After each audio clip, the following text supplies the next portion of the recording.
Welcome to the Sparky Coach podcast. We are built by Sparkies for Sparkies. Our vision is clear: make money, build wealth, be kind. Our mission is deliberate. We help electrical, solar, and aircon business owners generate revenue, drive profits, and control their time.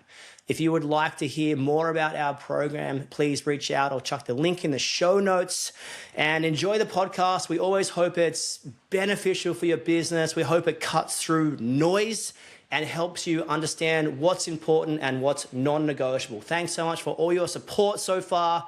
We appreciate you. We love you. Enjoy the podcast. Ways to make money in your electrical business. Today we are going to go through step 4, which is labor efficiency. Now, I'm going to take you on a big journey with this because since building our in-house app, Dave, out recently, I've only just seen something afresh for the first time that I've missed before. So I'm really, really pumped to take you guys through that. So if you've been living under a rock and you're new to this podcast series, we're going through the ways to make money in your electrical business, in your aircon business, in your solar business, in your service business. They're all very, very typical and very applicable to if you're in the service industry. So super cool. But we are Sparky Coach, and we do preach to Sparkies only because we are, in fact, demigods among mere men. Look at yourself in the mirror if you're a Sparky and be like, I'm a demigod. I'm a demigod among mere men. And if you're not a Sparky, just look at yourself in the mirror and just say, I'm just a person. I'm just an ordinary person living an ordinary life. Nah, you're incredible. And I really want to encourage you. So much of business is a huge self-development tool. And the better you get, the better your business gets.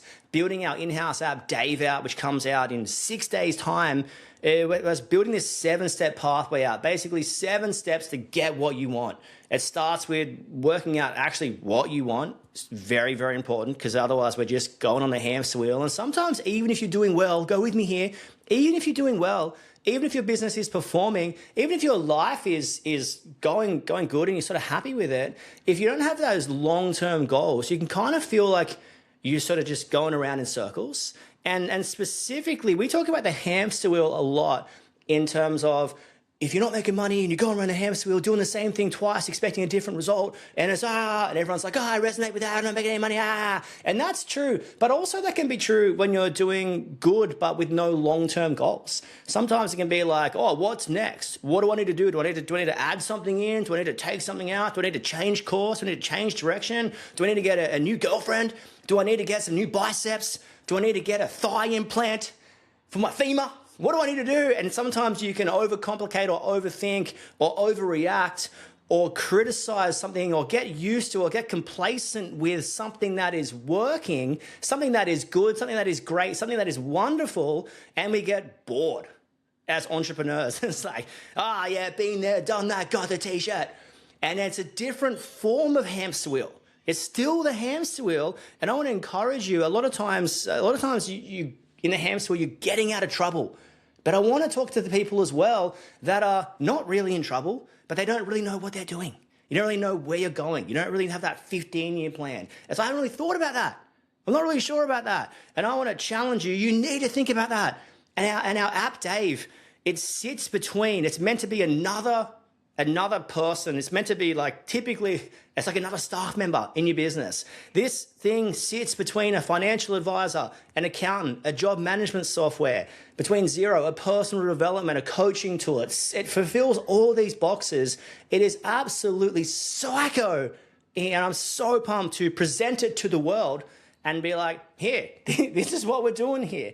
And if you're getting out of trouble, it helps you. If you're not in trouble, but you need some long-term goals, it helps you. If you don't know what you want, it's going to help you. It's going to help you, and it's going to help you be a better person, be a better business owner, better partner, and can't promise a better lover, but you can always practice. Practice makes perfect in that, and only time will tell. So today we're going through labor efficiency, but like I was saying, step 1 is weekly revenue exceeds weekly expenditure. If you want to make more money, make sure there's more money coming in every single week than what's going out. It sounds very obvious, but don't you reckon when you're sort of going through business, it's you can get overwhelmed, you can get distracted, and that makes so much sense. Oh yeah, have more coming in than what going out. Cool. Are you measuring this? Who's checking this? So someone's got to be finger on the pulse, right on top of this. Shout out to Dave who does this. Step 2, net profit across closed jobs. So the jobs we're starting and finishing, are they working? And if so, how do we make them work a little bit more? How do we continue? How do we make the ones that don't work? How do we make the ones that do work a little bit better? How do we see the common denominator? So sometimes parts of what you're doing are awesome across the closed jobs. Other parts are absolutely cooked. And when you see it lined up in the close week, as we call it, then you can be like, oh, far out. D&J Real Estate's not making any money off those guys. Oh my gosh, BRB Constructions, I'll be right back to you. You're cooked. So you get a real, and I always encourage people, when someone comes onto our program, it's amazing how much your numbers show you. They pretty much show you everything that you need to know about your life and your business, and if you self-depreciate, and if you have a fear of success, and do you have a fear of failure, and do you have a fear of hard conversations, and it shows you all this kind of personal development stuff. It'll also show you how you got to that number. How do you think you got to that number? One of the huge things is people pricing too low or pricing too high. Typically, we only talk about people that price too low. But there's people that price too high and they just don't understand. And typically, if you don't understand your break-even rates and how to control them, you'll either throw a dartboard too low, oh, I'll do that for $20, or too high, I'll do that for $20,000. And so it's just 2 PowerPoints. Yeah, well, I've got to do it. Ah! How good would that be? 2 PowerPoints for 20 grand. Shout out to whoever's done that before. And it's interesting because when you mix I know my numbers, and I'm being kind, and I'm making money, and I'm building wealth, and I'm being an excellent boss, and I'm being an excellent steward of what I've been given. I'm running an excellent business. I'm performing as a human. I'm present in my home life. Huge, absolutely huge. Don't underestimate that. It's so interesting. We do a lot of personal development with people, and the direct correlation between a healthy and happy home life to a higher ranking of, yeah, I'm doing well, I'm doing better, or like a higher level of output for you. Don't underestimate steadiness at home. Usually means a lot better output at work. And it's, if you're not in a happy place in the home front, you definitely need to control your part in that. Do the best you can do, be the best you can be, and push forward. We'll do a podcast on that at one point. So net profit across closed jobs, net profit across ongoing jobs. Typically, I talk about an ongoing job as one that's not just open and shut this week. It goes on. It extends 6 months, 12 months, 3 weeks, 5 weeks. Basically, it's not started and finished in a week. This is psycho because it is the easiest thing to get wrong and the hardest thing to correct. It's the easiest thing to get wrong because if you don't know your numbers, or you're pricing late at night, or you don't have good systems for your quoting, or you feel insecure about a price, or you don't feel confident about something, or you didn't quite do your due diligence for this quote, you didn't go through the quoting checklist, I missed a cost center, I didn't quite read the plans properly, I rushed that, I did it really early, whatever. There's so many ways you can cook a quote, and then you might pay for it for 1 or 2 or 3 years. And how you can cook a quote, you might be quoting for people that you don't like for a job that you don't want. Say that again. You might be quoting jobs for people you don't like, for work you don't want, for work you need. You might need to fill the pipeline. You might need to fill the schedule. But if you get to the end of that and it's not profitable, what was the point? What was the point? And you see so many people increase revenue and their net profit stagnates or stays the same or decreases. And a lot of times it's to do with an ongoing job, a larger job that they stepped out of their comfort zone and they were too far out of their comfort zone. And everyone's got a comfort zone, right? I like to surf a lot and I'll push myself to waves that are X amount of size, but I'm not going to Nazare. I'm not going to some psycho Indonesian left. I'm just not doing that. It's out of my comfort zone. So as much as people want to stretch out of your comfort zone, there is still a point of what a stretch is. So don't ever push yourself too far where you're too uncomfortable, where you're Stretch Armstrong, but you're actually breaking. Remember Stretch Armstrong? What a time to be alive. Crazy. Today we're going to go through labor efficiency. So labor efficiency, and I've only just seen this, and I've typically spoken about labor efficiency as paid versus allocated hours, and I want to apologize because I've definitely missed the boat, missed the mark on this. So labor efficiency, we're going to go through 3 ways to measure labor efficiency, or 3 things you're looking for with labor efficiency. So yes, you are looking for paid versus allocated hours. Absolutely huge. The second one you're looking for is utilization. Did everyone hit where they needed to hit, or we call it the B estimator, which forecasts our break-even rate? So everyone hit their number they had to hit. So there's an allocation, there's a utilization, and then there's a quality of hours. Now I want to say the difference between the 3, because it what looks face value, the paid versus allocated, can actually present some huge issues. Now, I believe in the paid versus allocated, every hour must have a home. That hour has a home on a billable job. That hour has a home in travel, which is huge. Got to allow your travel, small job travel fee, shout out to that. Or however you're skinning the cat in that sense. Labor must have a home in terms of, did that person come back to the factory and clean up? Did that person do administration? Did they quote for me? Specifically, you business owners, listen up. You business owners that are part on, part off tools that have a requirement in the office, you need to allocate that office time.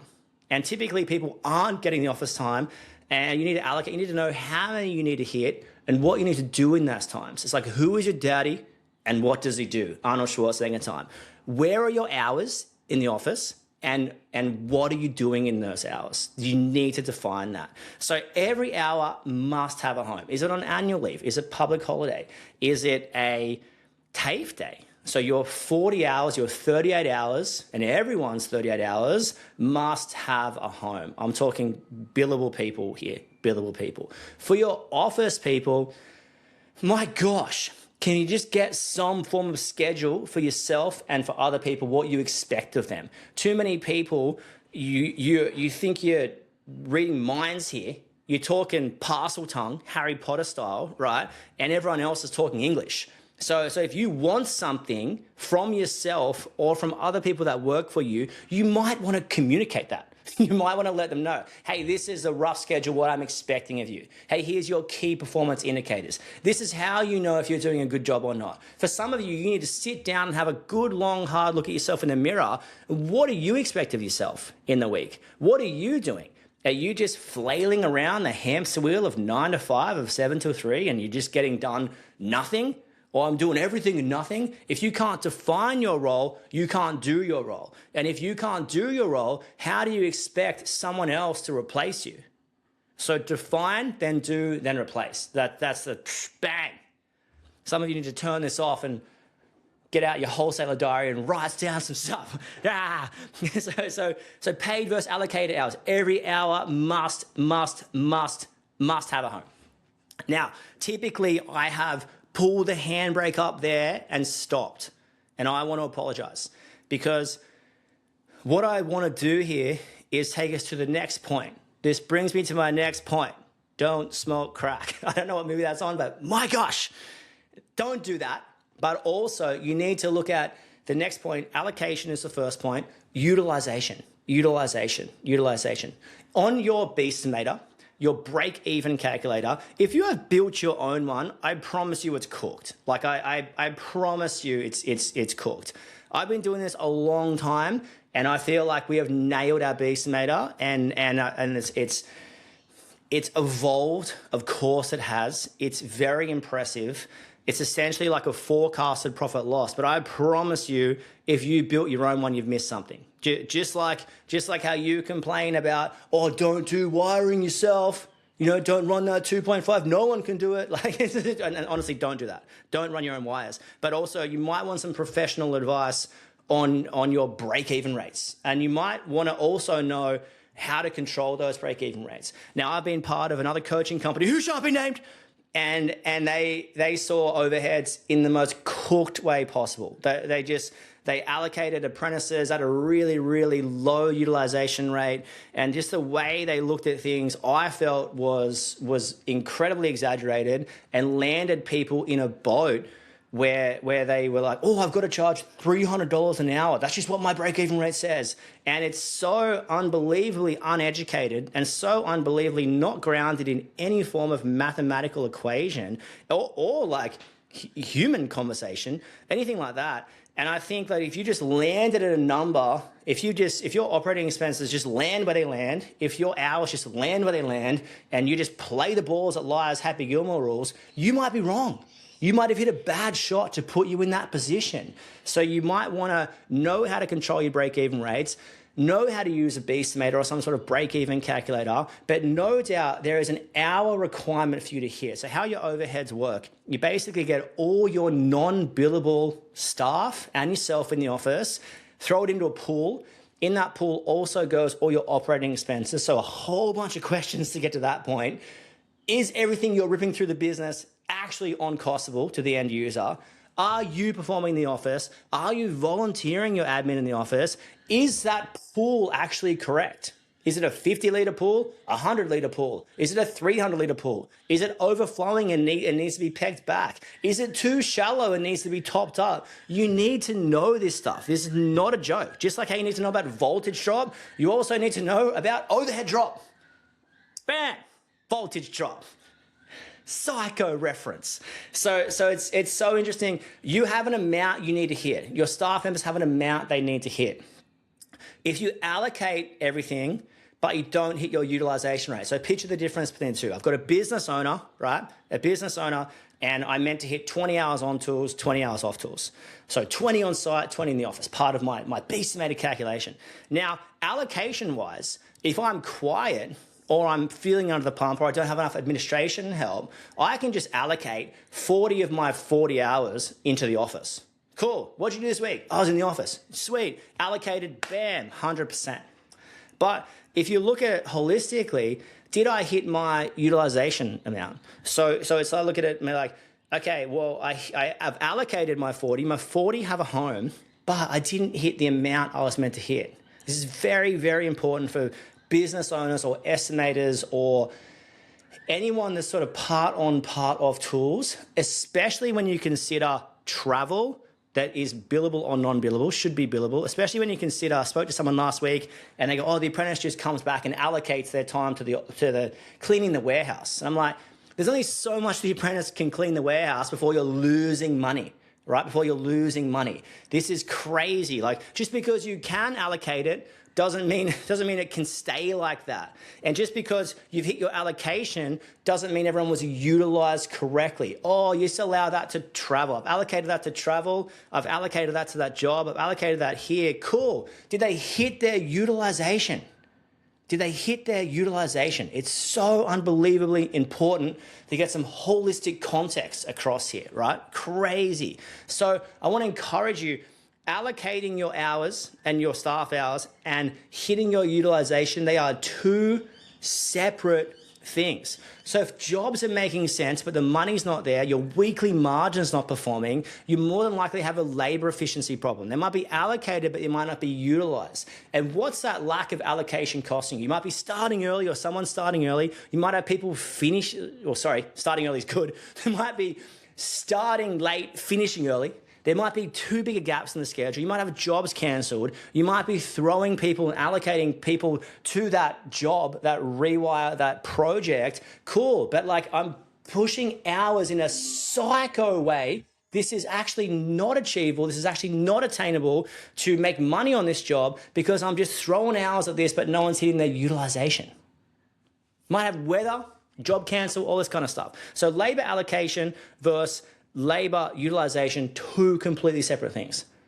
Now, I want to take this one step further.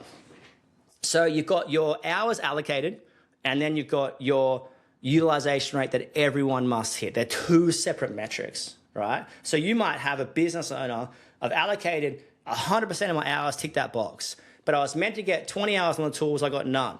So my allocation is 100%, and my utilization is 0%. Hopefully you can see that. Now, there's another metric which is incredibly subjective. It's the quality metric. The quality metric. Now, I've got actually a really funny story about this, but your hours might be allocated and you might have hit your utilization rate. But what was the quality? Now, I'm going to take you through a fake story before I take you through a real story. So picture me and you. We are God-sent weapons on the tools. We're absolute weapons. And we've allocated our time and we've hit our utilization. But picture last Friday. We were there. We were throwing some cable tray up. We had no materials on site. We had no plan. We had no scissor. We had another scissor that wasn't charged. Am I right? Anyone been there before? Of course you have. We had not the right fixings and gear, or the fixings, eastbound and down, my reference. My gosh, what a show.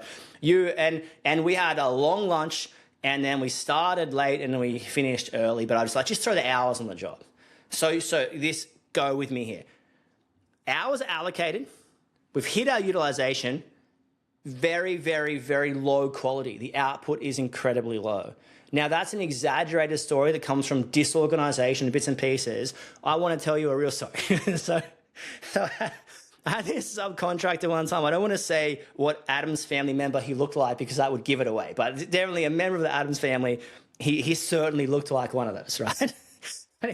Anyway, so when you need labor, sometimes you're sort of grabbing it. You know what I'm saying? You're grabbing it from wherever you can. So I got this subcontractor in, and I'm like, how come this job's taking so long? And he's like, oh, well, you know, I've been helping Ruben out a lot. Ruben was the owner of this building. Actually, he owned a lot of buildings. He was the owner. So I helped Ruben out a lot. Like, he was talking about what plant he's going to put there, and I was bringing up, showing him what plants I've got at my house, and then I said, oh, you know what needs to go here? Yeah, like a piece of art. And I was showing him ideas for art, and I'm just thinking in my head, holy crap, this is so embarrassing. Like this is not a good time. You're paid for electrical work. You're not paid to recommend plants, and you're specifically not paid to recommend art in this artist building. This is psycho. It's like, be careful who represents you. But anyway, so I remember just thinking, holy crap, I'm gonna get a phone call about this, and I remember just thinking, oh my gosh, like so minimal electrical work done, maximum chatting. He's like, oh yeah, I had lunch with Ruben. Oh yeah, we did this, I did that. And I'm like, oh my gosh. No, for the love of God, please no. And then anyway, so comes time to send the invoice. And I send the invoice, and I wasn't quite aware of everything that went on. I remember Ruben called me, and he was like, mate, look, I got your bill. This guy I didn't want his advice. He kept giving it to me. He kept coming over and chat. He was crashing our team lunches and doing this. He was making himself 3 coffees a day. And obviously the job was cost plus. If it's a quoted one, that's on me. But it wasn't a quote, it was cost plus. He's like, you really can't bill me for that. And I was like, I know. Yeah, okay, cool. Let me go speak. And it was such an eye-opening one because we had allocated the hours. He'd hit his utilization, but the quality was really low. And the quality was low because we're not plant recommendators. What the hell, right? Still blows my mind. It's like 20 years ago. And I'm still like, what the hell? But it's interesting because and it's quoted or cost plus, it's irrelevant. If it's quoted, you pay for it. If it's cost plus, someone else pay for it. Every job and every client should be treated with respect, right? Respect. You got to have that respect. All your staff members need to carry that. They're being paid either by you or by the client or both. It's either costing the business money or it's costing the client money. It's obviously costing the client money, but I'm talking about quoted versus cost plus here. It's costing someone money. They need to act like it. They don't really need to know the difference between a cost plus job and a quoted job. They just need to know you need to do your job as good as you can, as well as you can, in the shortest amount of time possible, in the most effective way possible, for like using the best materials possible, with the best crew possible, in the most efficient and effective way possible, no matter what job you're at. No matter what job you're at. So the allocation was there. The utilization was there.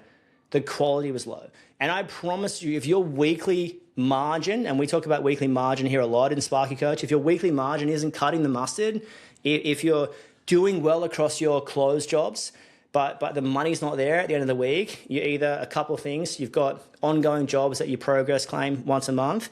You're not making money on those ongoing jobs, but very often you're not allocating your hours properly. You're not hitting your utilization rate, and the quality of hours is very low.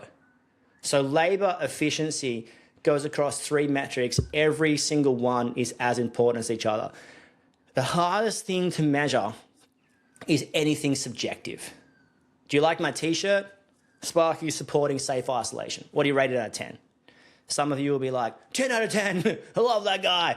Sick. Other people will be like, don't like that shirt. Color sucks. It's got a few creases in it. It's got a stain on it. The kids are throwing some spaghetti bolognese at you. Like, whatever. So anything artistic or clothing or a subjective measure. Now, the quality of hours is incredibly subjective. It's just subjective. It's like, if I'm in a bad mood, I might rate it a 4 out of 10. If I'm in a good mood, I might rate it a 10 out of 10. So when you're approaching the quality of hours, you got to look at, oh my gosh, like actually what happened?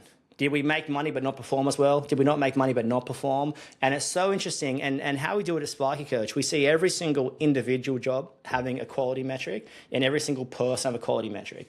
Now, I might have nailed that board upgrade and made money, but I might have had my second-year apprentice standing there in the rogue traders philosophy. I see you watching me, watching you. Anyone? Rogue traders? Nat Bass, not my type, but I get it. Fully get it. Fully get it. Where was I? Oh, yeah. So you're talking about like, yeah, the tradie nailed it, didn't really need the apprentice. So when it comes to labor efficiency, it's no joke. And it's one of the easiest things to get wrong.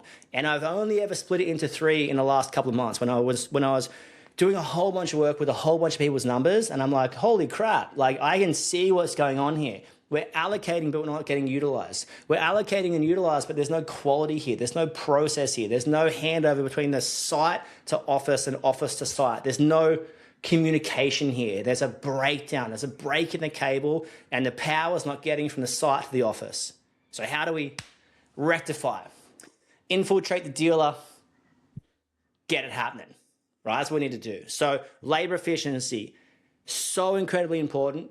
Don't blow past it. If you're on your projects, it's important. If you're on your server stuff, it's important. If you're in the office, it's important. You got to check allocation, utilization, and quality every single day, every single job, every single week until you stop doing it. Stay tuned for step number 5 coming up next. Peace. That's a wrap on another episode of the Sparky Coach podcast. We hope you enjoyed it. It would mean a lot to us if you could like and subscribe on YouTube and Spotify and leave a comment if you think that pleases the electrical gods. And we hope this episode and all our episodes propel you in your trade God ordained destiny of making money, building wealth, and being kind. Thanks so much for all your support. See you guys soon.